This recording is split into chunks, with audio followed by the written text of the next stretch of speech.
Leaders of the world's biggest economies made a compromise commitment Sunday to reach carbon neutrality by or around mid-century, as they wrapped up a two-day summit that was laying the groundwork for the UN climate conference in Glasgow, Scotland. According to the final communique, the group of 20 leaders also agreed to end public financing for coal-fired power generation abroad, but set no target for phasing out coal domestically, a clear nod to top carbon polluters China and India. The group of 20 countries, which represent more than three-quarters of the world's greenhouse gas emissions, had been looking for common ground and solid commitments on how to reduce emissions while helping poor countries deal with the impact of rising temperatures. Without them, momentum could be lost for the larger annual talks in Glasgow that officially opens Sunday, and where countries from around the globe will be represented, including poor ones most vulnerable to rising seas, desertification, and other effects.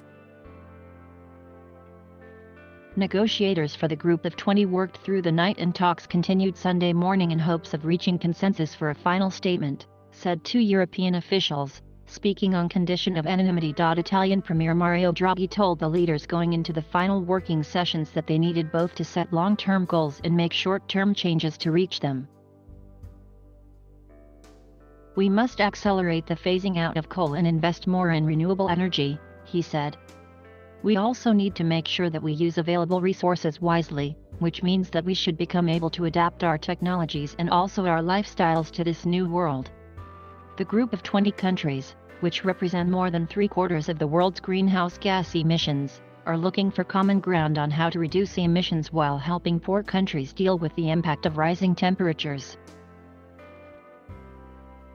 If the G20 summit ends with only weak commitments, momentum could be lost for the larger annual talks in Glasgow, where countries from around the globe will be represented, including poor ones most vulnerable to rising seas, desertification, and other effects. A French official said the leaders had reached agreement on the still unmet goal of providing $100 billion annually to help poorer countries cope with the effects of climate change, as well as a common goal to keep global warming from exceeding 1.5 degrees Celsius higher than the pre-industrial average. The sticking point remained the deadline to reach carbon neutrality. Going into the summit, host Italy had all but conceded it would only be able to secure commitments to reach net zero emissions by mid-century, rather than a specific year. Mid-century means 2050 if we want to be strict, but given the diversity of the G20 countries, it means everyone agrees to a common goal while providing a bit of flexibility to take into account national diversity, the French official said, citing top carbon polluters China and India as well as Indonesia. The future of coal, a key source of greenhouse gas emissions, has been one of the hardest things for the G20 to agree on. However, the US and other countries are hoping to get a commitment to end overseas financing of coal-fired power generation, said a senior US official who spoke on condition of anonymity to preview President Joe Biden's plans. Western countries have moved away from financing coal projects in developing countries, and major Asian economies are now doing the same. Chinese President Xi Jinping announced at the UN General Assembly last month that Beijing would stop funding such projects, and Japan and South Korea made similar commitments earlier in the year. China has not set an end date for building coal plants at home, however. Coal is still China's main source of power generation, and both China and India have resisted proposals for a G20 declaration on phasing out domestic coal consumption. British Prime Minister Boris Johnson said before the Rome summit that he tried but could not get a commitment on a coal phase-out from Xi, who did not travel to the gathering. In Glasgow, Johnson said, "We want these leaders to focus on the commitments they can make, moving away from the use of fossil fuels, moving away from coal-fired power stations domestically." Climate campaigners were hoping that rich G20 countries would also take steps to meet a long-standing but yet-to-be-fulfilled commitment to raise $100 billion annually to help developing countries move toward greener economies and adapt to the changing climate.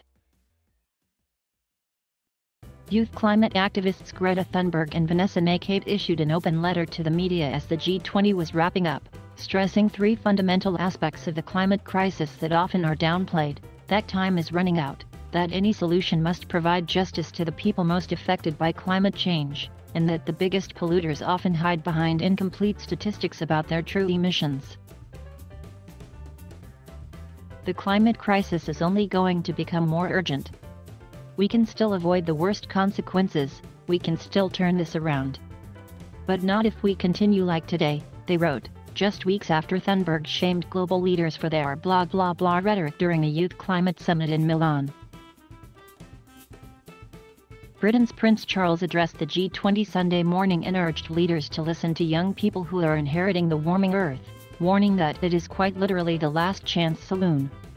Charles, a longtime environmental activist, said public-private partnerships were the only way to achieve the trillions of dollars in annual investment needed to transition to clean, sustainable energy sources that will mitigate the warming of global temperatures.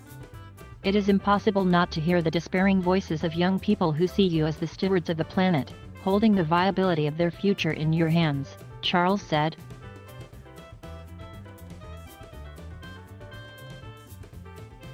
Thank you for watching. Please subscribe.